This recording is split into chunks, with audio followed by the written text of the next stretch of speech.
Je n'aurais jamais imaginé que ma vie prendrait une tournure aussi radicale pendant cet hiver à Lagos. J'avais 30 ans et je pensais que tout était parfaitement arrangé. J'ai été mariée à Tinde pendant 5 ans, j'ai mené une carrière réussie et j'ai vécu dans une charmante maison nichée dans la banlieue paisible de Lekki. Mes journées étaient remplies de l'agréable routine du travail, de la famille et de la maison, et je me sentais contente et en sécurité. Mais tout cela était sur le point de changer. Tout a commencé par un appel téléphonique de ma meilleure amie, Amara. Alors que je sirotais mon café du matin et écoutais doucement la radio en arrière-plan, le téléphone sonna, brisant le calme de la matinée. La voix d'Amara à l'autre bout du fil était remplie d'un mélange d'urgence et de détresse qui a immédiatement fait battre mon cœur.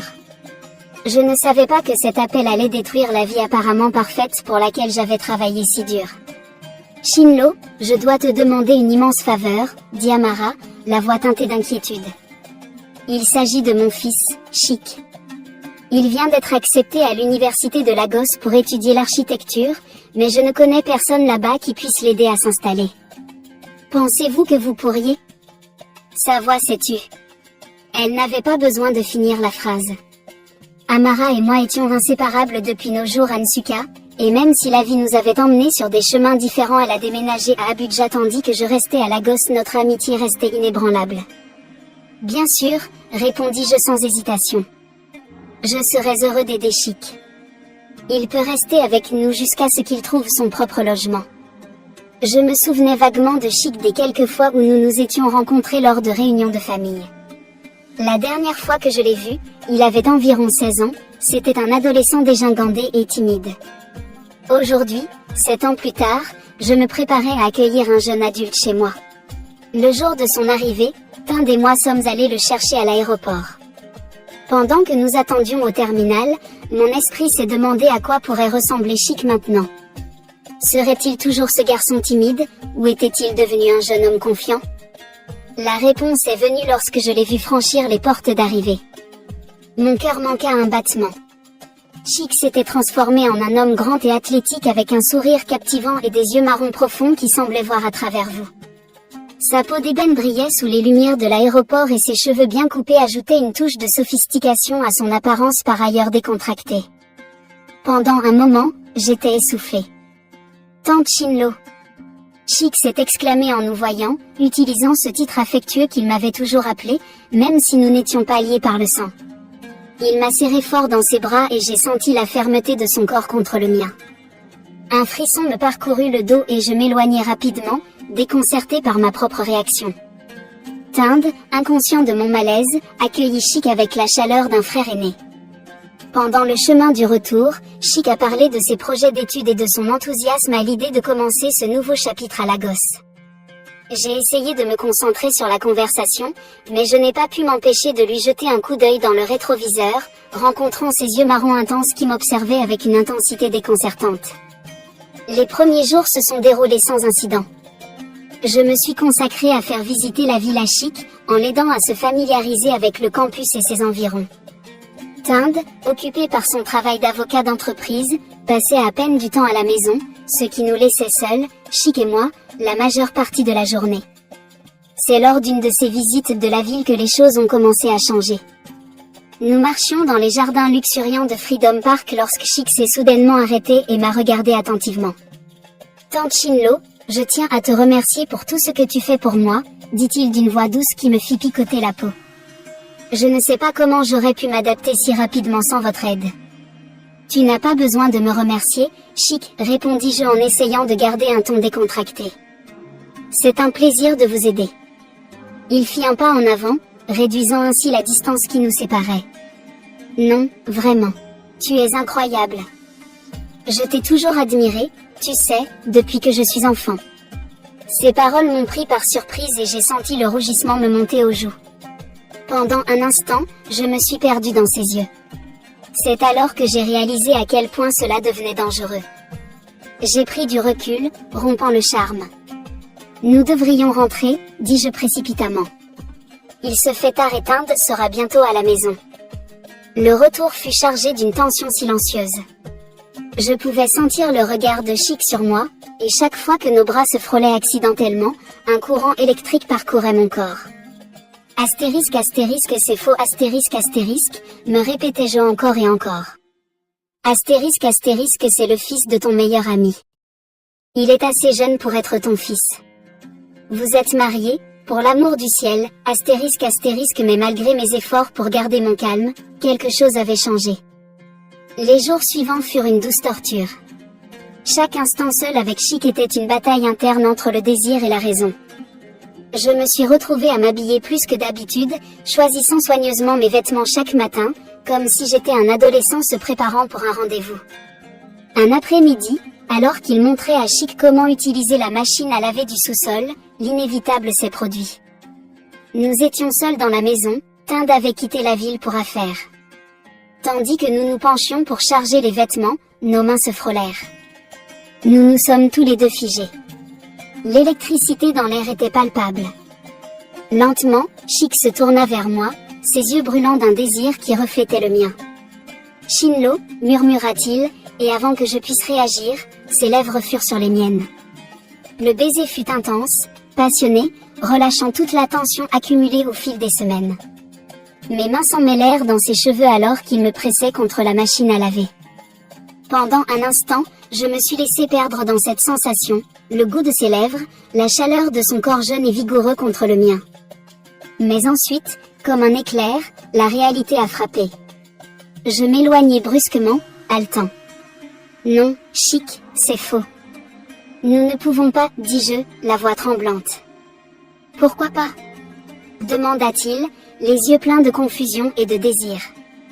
Je sais que tu le ressens aussi, Shinlo. Tu ne peux pas le nier. Je suis une femme mariée, Chic, et tu es le fils de mon meilleur ami. Cela ne peut pas arriver, répondis-je, même si chaque fibre de mon être criait le contraire. Je me suis dépêchée de sortir du sous-sol, laissant Chic seul et confus. Je m'enferme dans ma chambre, le cœur battant. Astérisque astérisque que avais-je fait? Comment avais-je laissé les choses aller si loin, astérisque astérisque cette nuit-là, alors que j'étais couché à côté de Tind, qui était rentré tard de son voyage, je n'ai pas pu dormir. Mon esprit ne cessait de repenser au baiser avec Chic, à la sensation de ses lèvres, à la chaleur de son corps. Je me sentais coupable, effrayé, mais aussi vivant.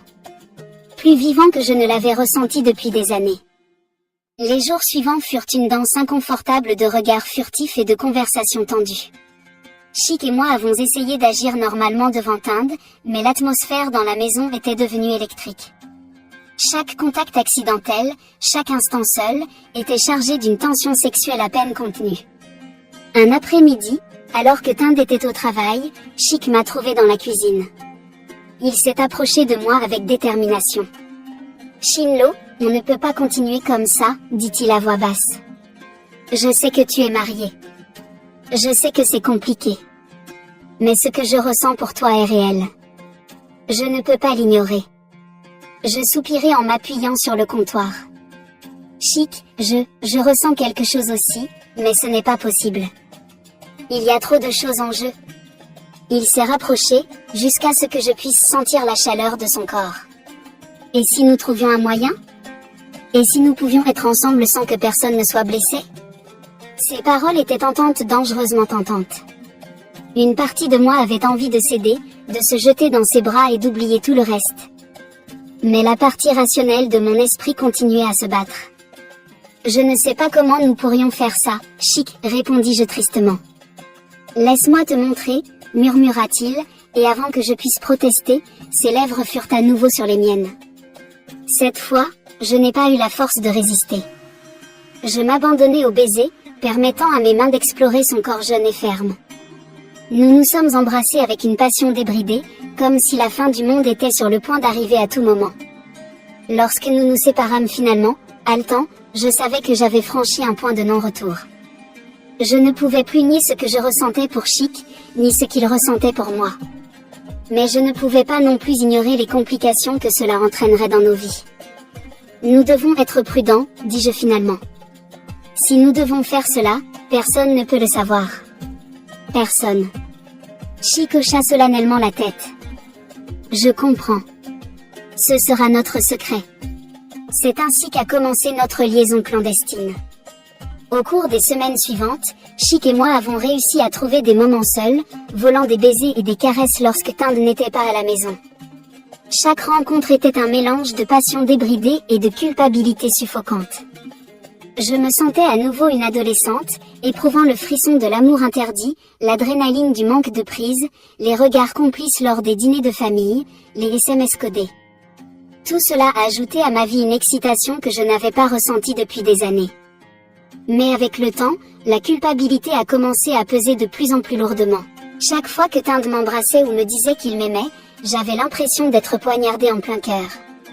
Et penser à Amara, à la façon dont elle réagirait si jamais elle découvrait ce qui se passait entre son fils et moi, m'a rempli d'une peur paralysante. Une nuit, alors que Chic et moi étions emmêlés dans les bras l'un de l'autre, le poids de ce que nous faisions est finalement devenu insupportable.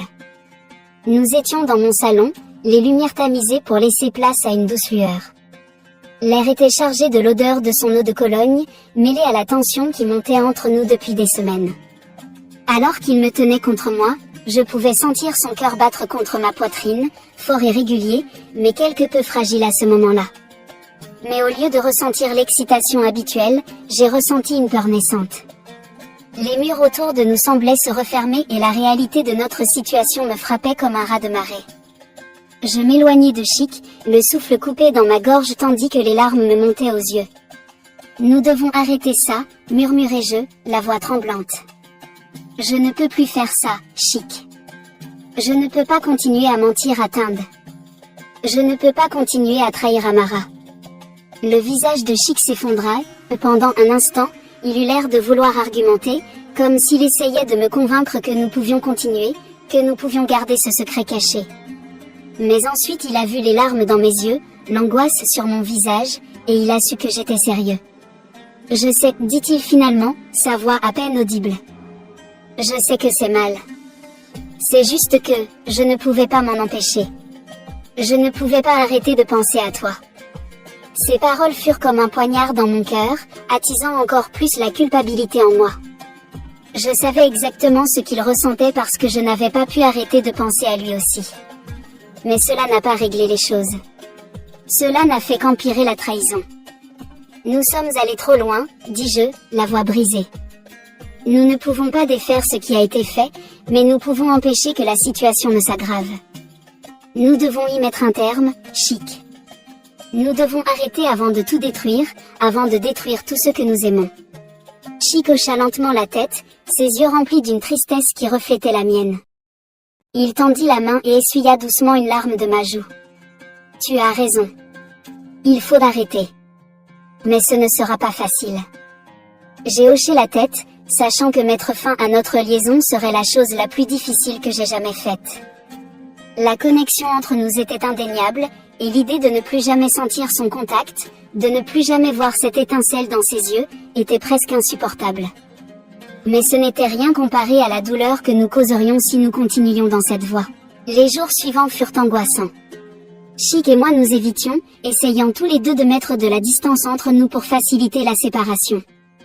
Mais la pression de prétendre que tout était normal, de cacher la vérité à Tind et Amara, était écrasante.